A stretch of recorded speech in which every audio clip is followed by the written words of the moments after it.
त्रयोदशी अर्थात प्रदोष का व्रत करने वाला मनुष्य सदा सुखी रहता है। उसके संपूर्ण पापों का नाश इस व्रत से हो जाता है। जो स्त्री पुरुष जिस भी कामना को लेकर इस व्रत को करते हैं, उनकी सभी कामनाएं कैलाशपति शंकर पूरी करते हैं। सूत जी कहते हैं, त्रयोदशी का व्रत करने वाले को 100 गाय दान करने का फल प्राप्त होता है। प्रदोष का व्रत करने वाले मनुष्य को करोड़ों चंद्रमा के समान कांतिवान, त्रिनेत्रधारी, मस्तक पर चंद्रमा का आभूषण धारण करने वाले, पिंगल वर्ण, जटाजूटधारी, नीले कंठ तथा अनेक रुद्राक्ष मालाओं से सुशोभित, वरदहस्त, त्रिशूलधारी, नागों के कुंडल पहने, व्याघ्र चर्म धारण किए हुए भगवान शिव जी का ध्यान करना चाहिए। एक समय सर्व प्राणियों के हितार्थ परम पावन भागीरथी के तट पर ऋषि समाज द्वारा विशाल गोष्ठी का आयोजन किया गया। विद्वान महर्षियों की एकत्रित सभा में व्यास जी के परम शिष्य सूत जी महाराज हरि कीर्तन करते हुए पधारे। सूत जी महाराज को देखते ही सभी 88,000 ऋषि मुनियों ने खड़े होकर दंडवत प्रणाम किया। महाज्ञानी सूत जी ने भक्ति भाव से ऋषियों को हृदय से लगाया तथा आशीर्वाद दिया। विद्वान ऋषि समुदाय और सब शिष्य आसनों पर विराजमान हो गए। मुनिगण विनीत भाव से पूछने लगे कि हे परम दयालु, कलिकाल में भगवान शंकर की भक्ति किस आराधना द्वारा उपलब्ध होगी? हम लोगों को बताने की कृपा कीजिए, क्योंकि कलयुग के सर्व प्राणी पाप कर्म में रत रहकर वेद शास्त्रों से विमुख रहेंगे। दीनजन अनेकों संकट से त्रस्त रहेंगे। हे मुनिश्रेष्ठ, कलिकाल में सत्कर्म की ओर किसी की रुचि नहीं होगी।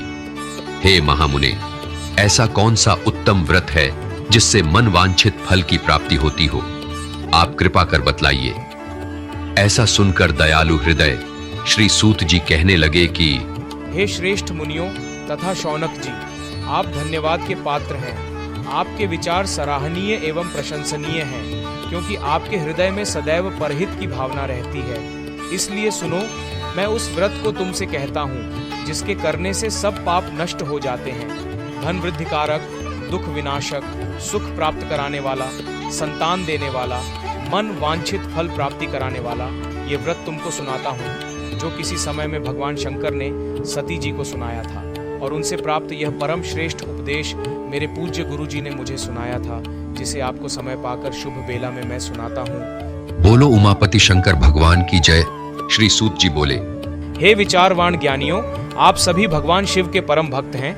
आपकी भक्ति देखकर मैं आपसे बृहस्पति प्रदोष व्रत की कथा कहता हूँ। शत्रु विनाश हेतु बृहस्पति प्रदोष व्रत करना चाहिए। एक बार देवराज इंद्र और वृत्रासुर की सेना में घनघोर युद्ध हुआ। उस समय युद्ध में देवताओं ने दैत्य सेना को पराजित कर नष्ट भ्रष्ट कर डाला।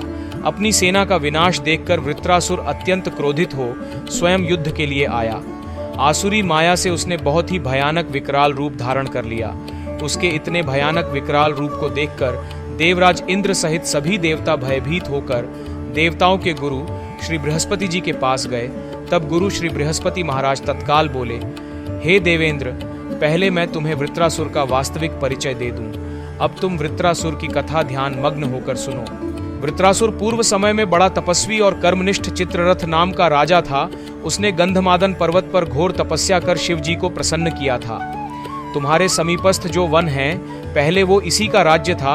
अब सभी साधु और महात्मा उस वन में आनंद से रहते हैं। वह वन भगवान की तपस्या करने के लिए अनुपम वन है।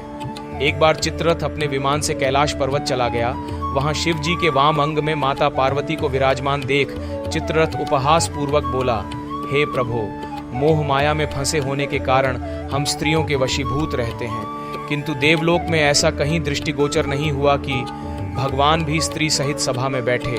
चित्ररथ के यह वचन सुनकर सर्वव्यापी शिव शंकर हंसकर बोले, हे राजन, मेरा व्यावहारिक दृष्टिकोण पृथक है। मैंने मृत्युदाता कालकूट महाविष का पान किया है, फिर भी तुम साधारण जन की भांति मेरा उपहास करते हो। तभी माता पार्वती क्रोधित हो चित्ररथ की ओर देखती हुई बोली, अरे दुष्ट, तूने सर्वव्यापी महेश्वर के साथ ही मेरा भी उपहास किया है। अतएव मैं तुझे वह शिक्षा दूंगी कि फिर तू ऐसे संतों के उपहास का दुस्साहस नहीं करेगा। तुझे अपने कर्मों का फल भोगना होगा। अरे मूर्ख, तू स्वयं को अत्यधिक चतुर समझता है, इसीलिए मैं तुझे वह शिक्षा दूंगी कि तू फिर इस प्रकार संतों के अपमान का दुस्साहस नहीं कर सकेगा। अब तू दैत्य स्वरूप धारण कर विमान से नीचे गिर। मैं तुझे शाप देती हूँ कि अभी पृथ्वी पर चला जा। जब जगदम्बा भवानी ने चित्ररथ को यह श्राप दिया तो वो तत्काल ही विमान से गिरकर राक्षस योनि को प्राप्त होकर प्रख्यात चित्ररथ नाम से प्रसिद्ध हुआ। जगदम्बा भवानी के अभिशाप से चित्ररथ राक्षस योनि को प्राप्त हो गया और त्वष्टा नामक ऋषि ने उसे श्रेष्ठ तप से उत्पन्न किया और अब वही वृतासुर परम देव श्री शिव जी की भक्ति में ब्रह्मचर्य से रहा। इसी कारण से तुम उसे जीत नहीं सकते हो। गुरुदेव बृहस्पति आगे बोले, वृत्तासुर बाल्यकाल से ही शिव भक्त रहा है, अतः हे इंद्र तुम बृहस्पति प्रदोष व्रत कर शंकर भगवान को प्रसन्न करो। देवराज ने गुरुदेव की आज्ञा का पालन कर बृहस्पति प्रदोष व्रत किया। बृहस्पति प्रदोष व्रत के प्रताप से इंद्र ने शीघ्र ही वृत्रासुर पर विजय प्राप्त कर ली और देवलोक में शांति छा गई। इस प्रकार जो कोई इस व्रत को करता है उसे आनंद प्राप्त होता है और शिव महाराज उस पर हमेशा अपनी कृपा करते हैं। उमापति महादेव की जय अपने सनातनी होने पर हमेशा गर्व करें। श्री सीताराम भक्त वत्सल दिव्य संस्थान की प्रस्तुति। कृपया अपने सुझाव कमेंट बॉक्स में लिखें और हमेशा रटते रहे। हर हर महादेव, हर हर हर महादेव। सदैव प्रसन्न रहिए। जो प्राप्त है वही पर्याप्त है।